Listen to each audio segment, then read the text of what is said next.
Selanjutnya mari kita simak bersama-sama tausiah yang akan disampaikan oleh beliau. Mudah-mudahan apa yang nanti yang akan disampaikan dapat kita amalkan dalam kehidupan sehari-hari. Tentunya kepada beliau kami silakan. Assalamualaikum warahmatullahi wabarakatuh. Waalaikumsalam warahmatullahi wabarakatuh. Alhamdulillah. Wassalatu wassalamu ala sayyidina Muhammadin wa ala alihi wa sahbihi ajma'in, amma ba'du.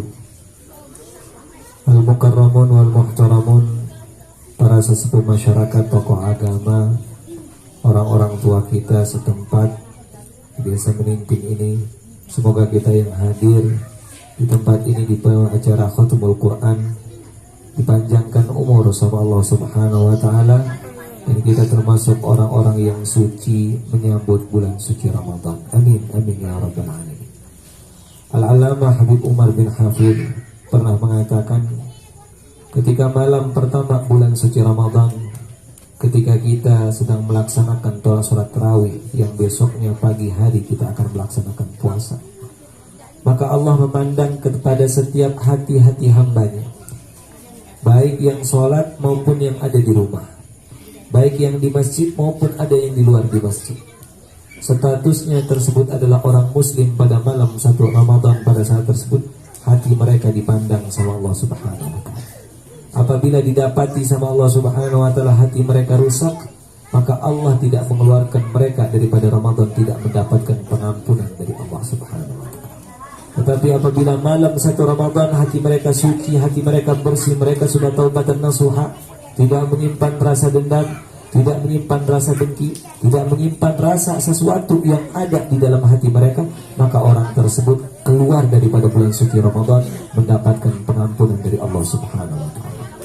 Maka ketika Rasulullah SAW naik ke atas mimbar, tiba-tiba kaki beliau menggunakan kaki kanan, tiba-tiba beliau mengucapkan kata amin. Langkah kedua beliau mengucapkan kata amin. Langkah ketiga beliau mengucapkan kata amin. Setelah khutbah, para sahabat berbondong-bondong bertanya kepada Nabi Muhammad SAW, "Ya Rasulullah, apa gerangan engkau mengucapkan amin tadi? Ada apa ya Rasulullah?" Maka Rasul mengatakan, "Baru saja sebelum saya khutbah, Jibril alaihi salam turun kepadaku, yang tadi dia di sorga, turun pada saat tersebut memohon kepadaku, meminta aku mengaminkan doanya." Apa isi doanya tersebut? 3 isi doanya malaikat Jibril. Salah satunya beliau mengatakan, "Raqifa'an furajulin, raqifa'an furajulin, raqifa'an furajulin." Sungguh celaka bagi seseorang, sungguh celaka bagi umat engkau, dan sungguh rugi, serugi-ruginya kepada umat engkau ya Rasulullah. Man adkhala Ramadan, barang siapa yang masuk berkesempatan kepada bulan suci Ramadan dan menghirup daripada hari-hari Ramadan, berhari berjam-jam sampai keluar daripada bulan Ramadan, falam yughfarlah, tetapi mereka tidak mendapatkan pengampunan daripada Allah, semoga hamba tersebut menjadi hamba yang celaka selama-lamanya. Apa kata Rasul? Amin, semoga dia menjadi umatku yang celaka. Pertanyaannya Bapak Ibu, maukah kita menjadi orang yang celaka tersebut? Mau apa tidak? Satu pun dari kita tidak akan mau mendapatkan doa dari Rasul. Dan doa dari Rasul SAW sampai detik ini, bahkan sampai kita meninggal, sampai hari kiamat masih berlaku. Kapan terjadi bulan Ramadan, doa itu masih berlaku. Aminnya Rasul masih berlaku. Siapa itu orang? Adalah orang yang di dalam hatinya menyimpan rasa dendam, menyimpan rasa keburukan, menyimpan rasa hasad, menyimpan rasa apapun yang gak enak kepada saudara muslimnya. Suatu ketika Nabi Muhammad SAW berjalan di Masjid Nabawi menggunakan imamah. Nabi Muhammad menggunakan imamah, kalau bahasa kita sorban. Beliau memakai di atas kepala beliau suatu ikatan. Imamah disebutnya, ada kainnya, ada ekornya. Ekornya pada saat tersebut menuju ke sebelah kanan, tapi beliau lipat menuju sebelah kiri beliau. Seperti itu ekornya tersebut. Begitu sampai di Masjid Nabawi, di sana ada para sahabat. Tiba-tiba ada orang nyelundup masuk ke sana. Di tengah-tengah sahabat, tiba-tiba sebelah kiri ini ditarik sama orang tersebut dengan kerasnya, sampai Nabi Muhammad SAW kecekik pada saat tersebut. Dengan kerasnya, Langsung wajah Rasulullah SAW memerah. Sahabat melihat kejadian tersebut semua marah. Termasuk yang pertama kali menghunuskan pedang, yaitu siapa? Sayyidina Umar bin Khattab.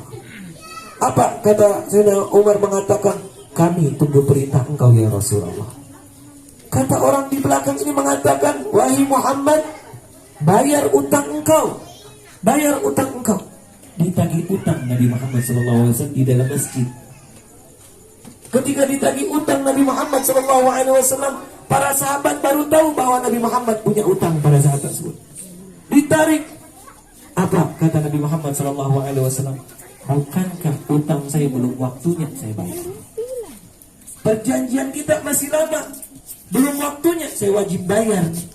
Apa kata orang tersebut? Mengatakan, wahai Muhammad, sekarang bayar, saya nggak mau tunggu waktunya. Subhanallah.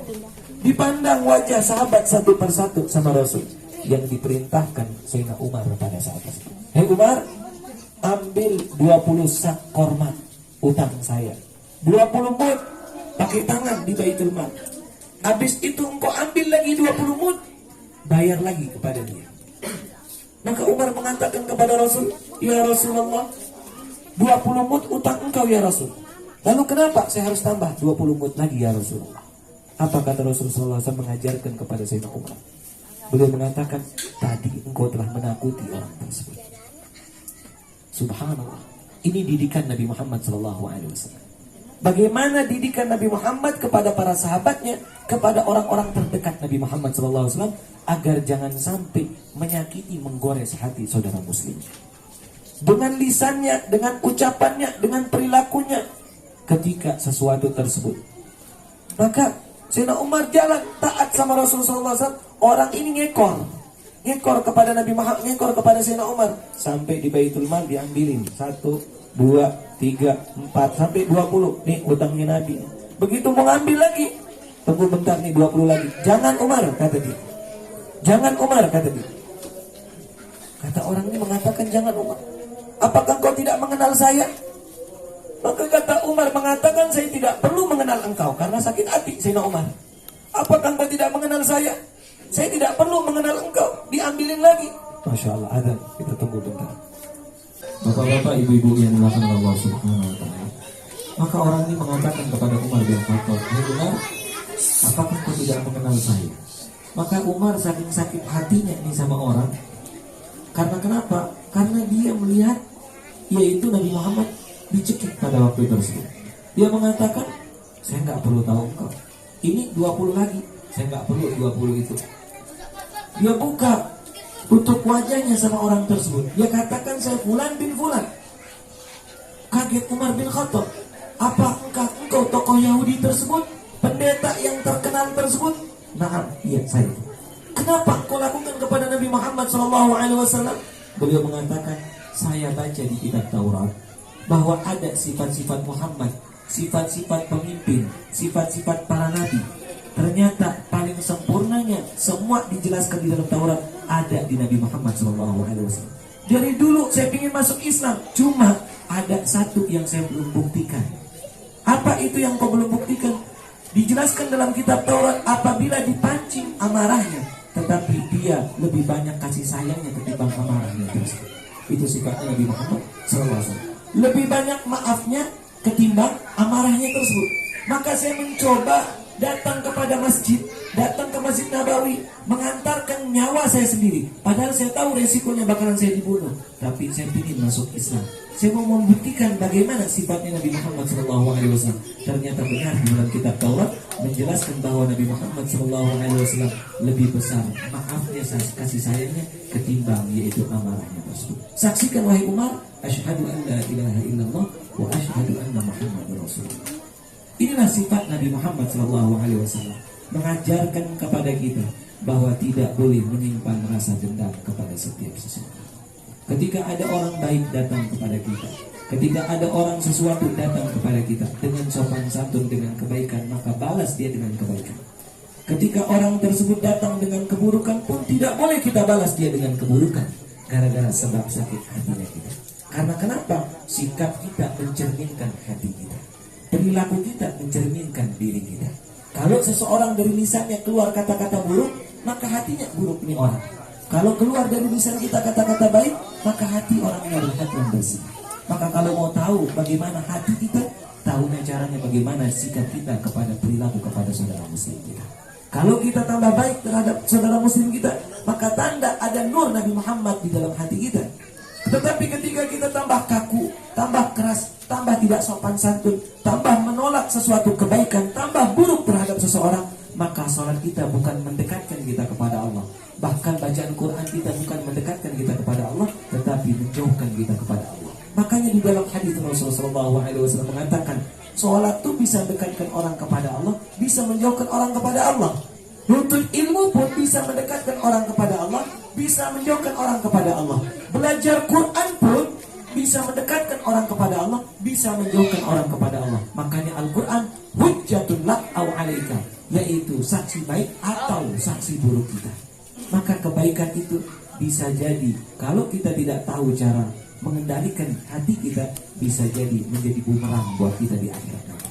Maka ini perlunya kita belajar menuntut ilmu, bagaimana tahu belajar dengan ulama-ulama yang bersanad sampai Nabi Muhammad Sallallahu Alaihi Wasallam. Contoh sifat Nabi Muhammad Sallallahu Alaihi Wasallam. Rasul Sallallahu Alaihi Wasallam bergelar Al-Amin.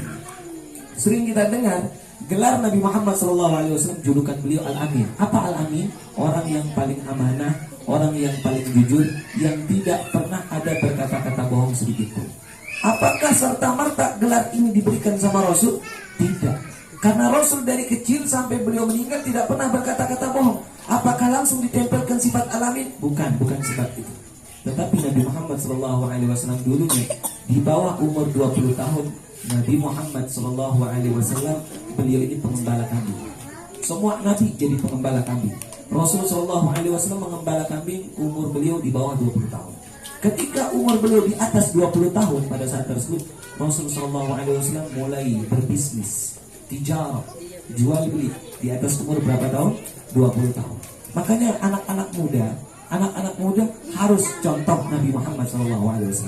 Semasa mudanya pun harus berbisnis Nabi Muhammad SAW, berniaga. Nanti jangan kira ketika kita baca sejarah salah paham bahwa Rasulullah SAW menikah dengan Siti Khadijah sebab harta. Salah. Siti Khadijah memang kaya raya. Apakah Rasul tidak kaya? Kaya raya Nabi Muhammad SAW. Tapi beliau memohon agar dijadikan fakir, agar dijadikan miskin. Apa buktinya? Buktinya Nabi Muhammad SAW melamar Siti Khadijah dengan menggunakan apa? 100 ekor onta. Itu siapa? Nabi Muhammad SAW. Sekarang 1 ekor onta kalau kita biayakan sekarang mungkin 100 juta, 80 juta. Itu kali 100 tuh. Itu maharnya Siti Khadijah. Jangan kira juga Siti Khadijah suka dengan Nabi Muhammad SAW gara-gara ketampanan. Bukan. Apakah sukanya gara-gara ketampanan? Memang Nabi Muhammad tampan, tapi karena sikap dan perilaku Nabi Muhammad SAW. Nah, bapak ibu-ibu yang dimuliakan Allah Subhanahu Wa Taala, lihat sifat Nabi Muhammad SAW begitu jual beli pedagang di pasar. Ada salah satu pasar di kota Mekah, sekarang udah diambrukin. Pasar itu dijadikan hotel kalau zaman sekarang, ini udah tempatnya. Itu pasar tempat berdagang dulu, tempat orang berdagang jual beli. Nabi Muhammad berdagang tuh. Begitu jualan, datang orang dari luar kota Mekah, perjalanan 3 hari, datang ke sana belanja. Begitu melihat barang-barang, nyamperin Nabi Muhammad. Masih muda Nabi Muhammad, di bawah umur 25 tahun, di atas umur 20 tahun. Begitu belanja, beli barang, pada saat tersebut dibeli barangnya, kota orang ini mengatakan, saya titip di barang, sebentar lagi saya mau pergi ke Mekah, mau pergi ke Abah, mau tawaf dulu, ntar saya ambil pulang tawaf. Tapi tawafnya dengan cara jahiliyah, bukan caranya Nabi Muhammad SAW. Karena Nabi Muhammad pada saat tersebut belum dilantik menjadi Nabi. Umur beliau di bawah 25 tahun, karena dilantiknya umur 40 tahun pada saat tersebut. Maka orang ini tawaf pada saat tersebut, setelah tawaf lupa. Berapa banyak orang lupa pada saat tersebut. Ketika kadang kita kelompok timur, nyangkanya mau sholat nanti di rumah, tiba-tiba sampai rumah ketiduran. Pas habis sholat subuh baru ingat, tadi malam belum sholat isya. Ini orang juga dikasih lupa sama Allah. Begitu tawaf lupa, pulang ke rumahnya perjalanan 3 hari. Begitu sampai rumahnya, ketemu sama istrinya. Ya Allah, kata dia, saya lupa ada barang, saya udah beli barang. Balik lagi dia perjalanan menuju apa? Mekah. Berapa hari jadinya? 6 hari. Begitu sampai pasar, dia dapat di Nabi Muhammad dalam kondisi posisi yang sama. Nabi Muhammad SAW. Orang ini kaget. Muhammad, apakah engkau dalam kondisi seperti ini? Engkau dapati saya sesuai perjanjian saya. Dalam 6 hari seperti 6 hari saya berdiri. Nabi Muhammad Sallallahu Alaihi Wasallam. Kaget nih orang dalam posisi seperti iya. Karena engkau berjanji pulang tawaf, engkau akan datang. Saya tidak dapat engkau, maka saya tunggu. Engkau janjinya pulang tawaf 6 hari, 6 hari. Maka inilah yang menyebabkan Nabi Muhammad viral, terkenal, masyhur, dijulukin Al-Amin. Gempar kota Mekah sampai keluar kota Mekah bahwa ada seorang pemuda yang bersifat jujur dan amanah. Sejak itu Nabi Muhammad bergelar Al-Amin, maka orang-orang di luar kota Mekah menitip barang, bahkan musuhnya Nabi Muhammad SAW pun menitip barang ke Nabi Muhammad SAW. Subhanallah, hebatnya Nabi Muhammad sampai musuh percaya. Kita kadang-kala saudara kandung nggak percaya sama kita. Itu dapat tidak ini? Padahal rajin ngaji, rajin ibadah. Al-Amin itu gak nempel-nempel ke kita nih. Ada apa? Ada apa di kita ini? Ini harus pertanyakan diri kita. Kita kadang-kala udah ngaji, udah semua taklim sudah. Kenapa nggak nempel di sifat? Karena kenapa? Sikap keislaman kita belum masuk ke dalam hati kita belum. Kita lebih banyak mengoreksi orang lain, menyangka diri kita lebih baik. Sehingga apa? Dalam diri kita tidak mencerminkan sifat keislaman. Maka ini menyambut bulan suci Ramadan Bapak Ibu, karena kemarin saya katakan sama saya punya murid Ari, saya bilang kemarin saya nggak hadir waktu tersebut, waktu acara apa itu? Maulid, orang udah pada ngumpul Ustaz, kata beliau malu saya Pak Ustaz nih Ustaz, kata dia. Pada waktu tersebut saya mohon maaf, saya udur pada waktu tersebut sampai Ari nggak berani pulang.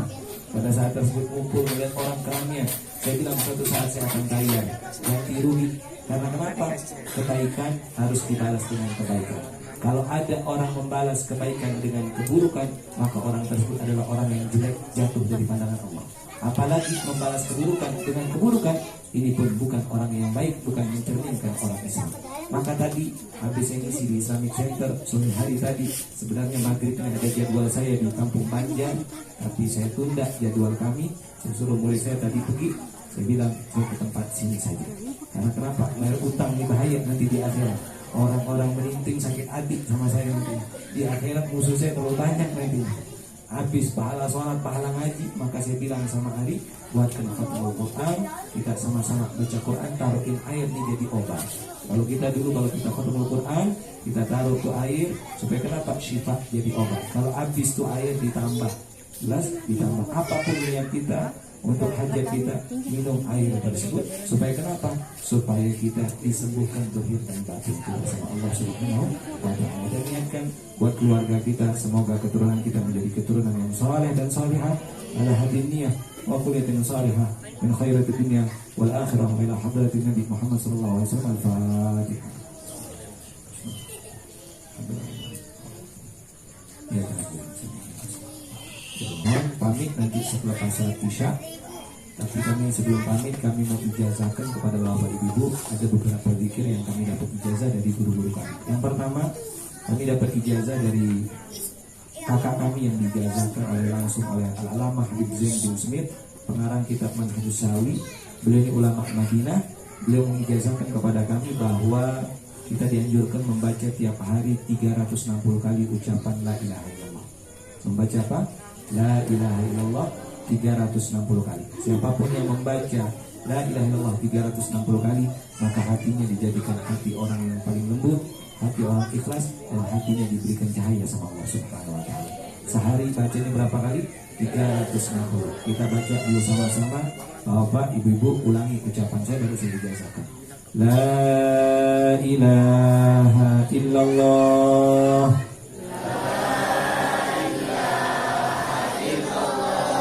La ilaha illallah. La ilaha illallah. Muhammadur Rasulullah. Saya biasakan kepada bapak ibu yang ada di tempat ini. Jawabnya apa? Qabiltul ijazah. Yang ijazah kedua, saya ijazahkan kepada bapak ibu kalau memiliki hajat apapun, baik besar maupun kecil, hadap kiblat, baca wudu, pakai wudu, baca Bismillahirrahmanirrahim 19 kali sambil membayangkan hajat kita. Bacanya Bismillahirrahmanirrahim berapa kali? 19 kali sambil menghadap kiblat tanpa bercerita sama siapapun hajat kita. Karena hajat kalau dirahasiakan cepat jadinya, tapi kalau diceritakan nggak jadi. Terus, maka kita dianjurkan menutup hajat kita yang baik, apapun hajat kita, terutama hajat akhirat kita, apalagi hajat dunia, dibacakan Bismillahirrahmanirrahim 19 apa? Kalau ada yang bertanya kapan waktunya, terserah. Jelas? Kalau ini tidak ada waktunya, yang penting kita ada hajat, hadap kiblat, pakai wudu, baca Bismillahirrahmanirrahim 19 kali. Saya ijazahkan kepada Bapak Ibu yang hadir di tempat ini. Jawabnya apa? Qabil ijazah. Semoga 2 ijazah ini dapat diamalkan dan bisa disampaikan kepada yang belum hadir di tempat ini. Walafu minkum. Assalamualaikum warahmatullahi wabarakatuh.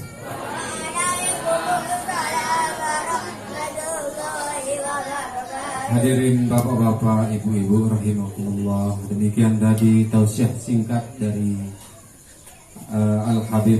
Semoga apa yang disampaikan bermanfaat bagi kita untuk kehidupan kita sehari-hari.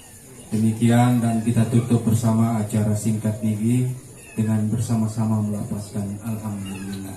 Alhamdulillahirabbil alamin. Demikian, assalamualaikum warahmatullahi wabarakatuh.